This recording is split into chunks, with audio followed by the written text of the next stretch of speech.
सबको प्रभु यीशु मसीह के नाम में जय मसीह के दोस्तों, एक बार फिर से स्वागत है आप सबका एक और नए वीडियो के साथ।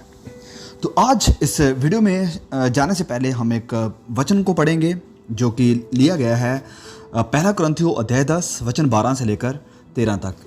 यहाँ लिखा है, इसलिए जो समझता है कि मैं स्थिर हूँ वह चौकस रहे कि कहीं गिर ना पड़े। तुम किसी ऐसी परीक्षा में नहीं पड़े जो मनुष्य के सहने से बाहर है, और परमेश्वर सच्चा है, वह तुम्हें सामर्थ्य से बाहर परीक्षा में ना पड़ने देगा, वरन परीक्षा के साथ निकास भी करेगा कि तुम सह सको। तो हम एक वीडियो सीरीज शुरू करने के लिए जा रहे हैं जिसमें हम बात करेंगे पॉजिटिव नो की। और बाइबल में बहुत सारी ऐसी कहानियां हैं जहां पर जवान लोगों ने और बहुत से बाइबल कैरेक्टर्स ने ना कहा है और इतिहास को बदल दिया है। आपने कई हमारे वीडियोस में इनका जिक्र सुना है, लेकिन अभी हम स्पेशली एक एक करके उन सभी को हर वीडियोस में देखेंगे। तो यहाँ पर परमेश्वर इस वचन में कह रहे हैं कि जो अपने आप को स्थिर समझता है कि नहीं मैं गिर नहीं सकता हूँ, नहीं मैं गलत काम की तरफ जा नहीं सकता हूँ, भले मैं पोर्न देख भी लूँ फिर भी मैं किसी गलत रास्ते पर नहीं जा सकता हूँ, भले मैं कुछ भी थोड़ा बहुत गलत कर लूँ लेकिन फिसलूंगा नहीं। वचन कहता है कि वह चौकस रहे कि कहीं वह गिर ना पड़े। और फिर परमेश्वर का वचन हमें कहता है कि तुम किसी ऐसी परीक्षा में नहीं पड़े जो मनुष्य के सहने से बाहर है, और परमेश्वर सच्चा है कि वह तुम्हें सामर्थ्य से बाहर परीक्षा में ना पड़ने देगा। वचन कह रहा है कि कोई भी ऐसी परीक्षा नहीं है जो आपके सहने से बाहर है, परे है। कोई भी अगर परीक्षा आपके ऊपर आ रही है तो आप उसके ऊपर कंट्रोल कर सकते हैं परमेश्वर की आत्मा की मदद से, परमेश्वर की मदद से। हो सकता है कई बार परमेश्वर आपको मना भी करता हो, आपको आवाज़ भी आती हो कि नहीं, लेकिन फिर भी आप उस आवाज़ का इनकार करते हैं और परमेश्वर की आत्मा की आवाज़ को छोड़कर आप अपने शरीर की आवाज़ को सुनकर शरीर की अभिलाषाओं को पूरा कर जाते हैं। लेकिन वचन हमसे वादा करता है कि परमेश्वर हमारे लिए एक निकास को भी निकालता है। अगर हम परीक्षा में पढ़ते हैं तो उसका एक निकास भी रहता है कि हम उससे बाहर निकल सकें। तो आइए सबसे पहले आज हम शुरू करते हैं एक ऐसे बाइबल के कैरेक्टर से जिसे शायद ही आपने इसके बारे में कहीं मैसेज सुना होगा। सबसे पहले हम देखते हैं वष्टी के बारे में, रानी वष्टी, जिसका जिक्र हमें एस्तर की किताब में देखने को मिलता है अध्याय 1 में। तो यहाँ पर एक राजा है जिसका नाम है अहश्वेरोश, जिसका राज बहुत बड़ा था। वचन हमें बताता है कि अगर इंडिया का नाम कहीं लिया गया है तो वो उसी के किताब में लिया गया है, क्योंकि उसका राज्य इंडिया तक भी था। राजा अहश्वेरोश बहुत अमीर था, बहुत बड़ा उसका राजघराना था, और बहुत बड़ी उसने एक पार्टी रखी थी जिसमें बहुत से लोगों को, बहुत से राजाओं को बुलाया था कि वह उस पार्टी का हिस्सा बने। और ये पार्टी काफ़ी दिनों तक चलती भी रही। तो जब ये पार्टी चल रही थी तो राजा ने ऑर्डर किया अपनी रानी जिसका नाम था वष्टी, कि वह आए और अपने बदन को मेरे जितने भी ये गेस्ट आए हैं, जितने भी ये लोग इकट्ठे हुए हैं, उनके सामने एक्सपोज करे, डांस करे। लेकिन रानी वष्टी ने इनकार कर दिया। सबसे पहली बात, उसने मना कर दिया, ना कह दिया उसने। दूसरी बार फिर उसे एक चेतावनी के साथ मैसेज गया कि अगर तुम नहीं आती हो तो तुम्हें इस पदवी से हटा भी दिया जा सकता है, तुम्हें मार दिया जा सकता है, और सारे जो आराम आपके पास है उन्हें छीन लिया जा सकता है। लेकिन रानी वष्टी ने इनकार किया। उसे ये महल प्यारा नहीं था, उसे ये ऐशो आराम प्यारा नहीं था, उसे वह पोजीशन प्यारी नहीं थी जिस पद पर वह थी, क्योंकि उसकी जो पदवी थी बहुत बड़ी थी, इतने बड़े राज्य की वह रानी थी। लेकिन ये सब की तरफ ना देखते हुए उसने अपने जो मोरल्स थे, उसका अपना जो डिसिप्लिन था, उसे उसने नहीं तोड़ा। और उसके इस नाह की वजह से पूरा इतिहास बदल गया। वो कैसे? क्योंकि उसकी इस नाह की वजह से उसे उस पदवी से हटाया गया, उस पोजीशन से हटा दिया गया। और फिर उसके बाद एस्थर उस पोजीशन पर आई। और एस्थर जब उस पोजीशन पर आई तो हम सब उस कहानी को जानते हैं कि उसने यहूदियों को बचाया। किससे? एक हिटलर के जैसा वहाँ पर कैरेक्टर था जो कि यहूदियों को मारना चाहता था, और उसने पूरा प्लान भी कर लिया था। राजा से उसने सिग्नेचर भी करवा लिए थे कि कैसे इन यहूदियों को मुझे ख़त्म करना है।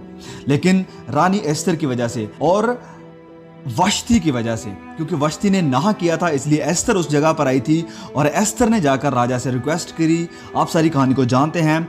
तो उसकी वजह से यहूदी लोग उस जो भारी संकट उनके ऊपर आने वाला था वह बच गए थे। और आज भी यहूदी लोग उस दिन को सेलिब्रेट करते हैं एक त्योहार के जैसे। तो सबसे पहली बात जो हमें रानी वश्ती के जीवन में देखने को मिलती है, सबसे पहली बात यह है कि वह अपने आप को एक्सपोज नहीं करना चाहती थी। वह अपने जिस्म को, अपनी सुंदरता को, अपनी खूबसूरती को, क्योंकि वचन कहता है जब हम अध्याय 1 में पढ़ते हैं कि रानी वश्ती बहुत ही खूबसूरत थी, बहुत ही खूबसूरत थी। तो रानी वश्ती अपने आप को एक्सपोज नहीं करना चाहती थी। वह अपने बदन को सारे लोगों के सामने नहीं दिखाना चाहती थी कि देखो मैं कितनी सुंदर हूं। नहीं, उसके अंदर एक डिसिप्लिन था, उसके अंदर एक डिसिप्लिन था जिसे वह तोड़ना नहीं चाहती, तोड़ नहीं सकती थी, भले ही उसको अपनी जान भी दांव पर लगानी पड़ी। अब सवाल मेरी बहनों के लिए जो मसीह में हैं खासकर, और जो खासकर चर्च भी जाती हैं, रानी वश्ती इतनी बड़ी पोजीशन पर होकर भी अपना सब कुछ दांव पर लगाकर भी, अपनी जान तक को भी दांव पर लगाकर यह कहने के लिए तैयार थी कि मैं अपने आप को एक्सपोज नहीं करूंगी। लेकिन what about you my sister's? क्या आप, हालांकि आपके पास कोई इतना बड़ा कारण नहीं है कि आप अपने शरीर को दिखाएं, आपको कोई पोजीशन का डर नहीं है, आपको कोई आराम ऐशो प्रस्ती का डर नहीं है, आपको किसी भी तरह का कोई भी डर नहीं है, लेकिन क्या आप रानी वश्ती की तरह अपने आप को डिसिप्लिन में रखे हुए हैं कि आप अपने शरीर को किसी भी व्यक्ति के सामने, किसी इंसान के सामने एक्सपोज नहीं करेंगे? क्या आपका डिसिप्लिन है? क्या परमेश्वर का वचन आपको अलाउ करता है कि आप अपने जिस्म को एक्सपोज करें? हालांकि हमारा ये जो मिलेनियम है, ये जो हमारा कल्चर है आज बना हुआ, ये कहता है कि अपने आप को एक्सपोज करो। हमें बॉलीवुड फोर्स कर रहा है, हॉलीवुड फोर्स कर रहा है, हमें ये जो नए ट्रेंड्स आ रहे हैं ये सब फोर्स कर रहे हैं। लेकिन क्या आप इन सारी फोर्सेस को छोड़कर इन्हें ना कहना सीखेंगे? क्या आप इन्हें ना कहेंगे कि नहीं, चाहे कुछ भी आ जाए, चाहे संसार किसी भी दिशा पर चला जाए, लेकिन मैं अपने आप को एक्सपोज बिल्कुल नहीं करूंगी? अब पहली बात थी कि वह अपने आप को एक्सपोज नहीं करना चाहती थी, अपने आप का दिखावा नहीं करना चाहती थी, अपने जिस्म को दूसरों को दिखाना नहीं चाहती थी। दूसरी बात है कि वह दूसरों की अभिलाषाओं को उकसाना नहीं चाहती थी अपने शरीर के कारण। अब उसे पता था कि अगर वह अपने शरीर को, अपने बदन को लोगों के सामने लेकर जाएगी तो बहुत से जो लोग वहां पर मौजूद हैं, उनकी जो फीलिंग्स हैं वह इंसाइट होगी, उकसाई जाएंगी। इसलिए उसने ना कहा। अब परमेश्वर का वचन अगर हम पढ़ते हैं तो वहां पर लिखा है, हे प्रियो, मैं तुमसे विनती करता हूं कि तुम अपने आप को परदेसी और यात्री जानकर उस संसारिक अभिलाषाओं से जो आत्मा से युद्ध करते हैं बचे रहो। यहां पर वचन कह रहा है कि तुम अपने आप को परदेसी और यात्री जानो। ये जानो कि तुम यहां पर इस देश में बस थोड़े समय के लिए आए हो और आपका ये वीजा कभी भी किसी भी वक्त कैंसिल हो सकता है और आपको वापस अपने असल देश में जाना पड़ेगा। और आप जानते हैं हमारा असल देश कौन सा है। ये जानते हुए, ये ध्यान में रखते हुए वचन कहता है, यहां पर हिंदी में लिखा है कि संसारिक अभिलाषाओं से, अगर हम इंग्लिश में पढ़ते हैं तो वहां पर लिखा है फ्लैशली लस्ट, मतलब शारीरिक अभिलाषाओं से। शारीरिक अभिलाषाओं से सावधान रहो जो आत्मा से युद्ध करती हैं। ये सारी जो शारीरिक अभिलाषाएं हैं ये हमारी आत्मा के साथ युद्ध करती हैं। इनका टारगेट हमारी आत्मा है। मेरे प्रियो, खासकर मेरी बहनों, अगर आप भी किसी वीडियोस को देखते हैं या आप अपने आप को लोगों के सामने एक्सपोज करते हैं जिनके साथ उनकी जो शारीरिक अभिलाषाएं हैं वह उकसाई जाती हैं, तो प्लीज़ आप इस रानी वश्ती से कुछ सीखिए, क्योंकि उसके पास कोई बाइबल शायद नहीं थी, उसको शायद कोई समझाने वाला, बताने वाला नहीं था कि तुम्हें ऐसा नहीं करना चाहिए, लेकिन आपको लगातार बताया जा रहा है कि आपका मसीही जीवन कैसा होना चाहिए। इसलिए आप रानी वश्ती की तरह ना कहना सीखिए कि मैं ना तो किसी को इंसाइट करूंगी और ना किसी की वीडियो देखकर, फोटोस देखकर या कोई भी चीज़ को देखकर खुद इंसाइट होऊंगा। अपने आप को डिसिप्लिन में रखिए, अपने शरीर को एक डिसिप्लिन में रखिए। क्योंकि अगर आप अपने आप को डिसिप्लिन में रखना छोड़ देते हैं, अगर आप पवित्र आत्मा की आवाज़ को सुनना छोड़ देते हैं, अगर आप परमेश्वर के वचनों को सुनना छोड़ देते हैं, तो वचन कहता है रोमियो अध्याय 1:28 में कि परमेश्वर ने भी उन्हें उनके निकम्मे मन पर छोड़ दिया कि वह अनुचित काम करें। परमेश्वर ने छोड़ दिया। परमेश्वर कहेगा कि ओके, आप नहीं सुधरना चाहते, आपको मैंने बहुत सुधार लिया, बहुत से वीडियोस आपने देख लिए, बहुत से मैसेजेस आपने देख लिए, बहुत से प्रचार आपने सुन लिए संडे चर्च में जाकर, लेकिन आप फिर भी नहीं मुड़ना चाहते हैं। ओके, प्लीज गो ऑन, मैं आपको डिस्टर्ब नहीं करूंगा। I won't disturb you any more. मैं आपको अब भी डिस्टर्ब नहीं करूंगा, लेकिन एक दिन आएगा, वचन कहता है कि जब हर एक बात का और हर एक काम का न्याय होगा। उस दिन परमेश्वर हमसे हमारे किए हुए कार्यों का, कही हुई बातों का और देखे हुए हर चीज का हिसाब लेगा।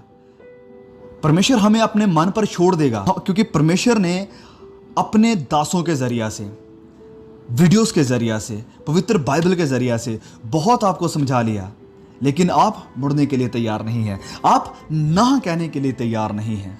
वश्ती ने कहा नहीं, तुम महल खो सकती हो, तुम पदवी खो सकती हो, तुम सारे आराम को खो सकती हो, तुम अपनी जान तक को भी खो सकती हो, लेकिन वश्ती ने कहा नहीं, मुझे इसकी कोई परवाह नहीं है, लेकिन मैं गलत काम नहीं करूंगी।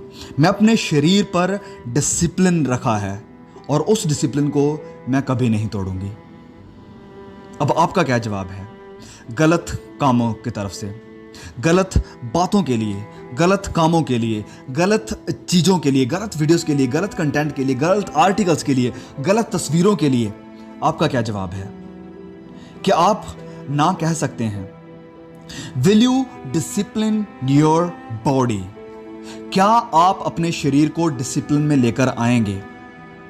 और क्या वश्ती की तरह आप ना कहना सीखेंगे, या फिर आप खुले मार्ग पर चलना चाहते हैं, या आप खुले मार्ग पर चलना चाहते हैं जहां आपको कोई रोक टोक नहीं है, कोई आपको मना करने वाला नहीं है, कोई आपको रोकने वाला नहीं है, या फिर आप नैरो रोड पर चलना चाहते हैं, एक सकरे मार्ग पर चलना चाहते हैं? क्योंकि वचन कहता है कि सकरा है वह मार्ग जो जीवन को पहुंचाता है, और सकरा मार्ग वही है जिसमें हम बच के चलते हैं उन सारी अभिलाषाओं से जो हमारी आत्मा से युद्ध करती हैं। ये फैसला हमारा है कि क्या हम ना कहते हैं, क्या हम गलत कामों को छोड़ते हैं, क्या हम गलत कंटेंट को देखना बंद करते हैं, क्या हम गलत चीज़ों को सुनना बंद करते हैं, क्या हम गलत चीज़ों को देखना बंद करते हैं, क्या हम गलत चीज़ों को बोलना बंद करते हैं। परमेश्वर हमें कभी भी फोर्स नहीं करेंगे, वह हमें मजबूर नहीं करेंगे, क्योंकि it is all up to us. ये फैसला हमारा है जब तक हम इस पृथ्वी पर हैं। जैसे मैं पहले भी कई बार कह चुका हूं कि जब तक हम इस पृथ्वी पर हैं फैसला हमारे हाथ में है, लेकिन जैसे ही हम अपने श्वास को छोड़कर दूसरी पृथ्वी पर जाते हैं, मतलब परमेश्वर के सामने खड़े होते हैं, तो ये फैसला परमेश्वर के हाथ में चला जाएगा। Will you discipline your body and learn to say no? क्या आप अपने आप को डिसिप्लिन करके ना कहना सीखेंगे? परमेश्वर इस मैसेज के द्वारा आपको बहुत बड़ी आशीष दे।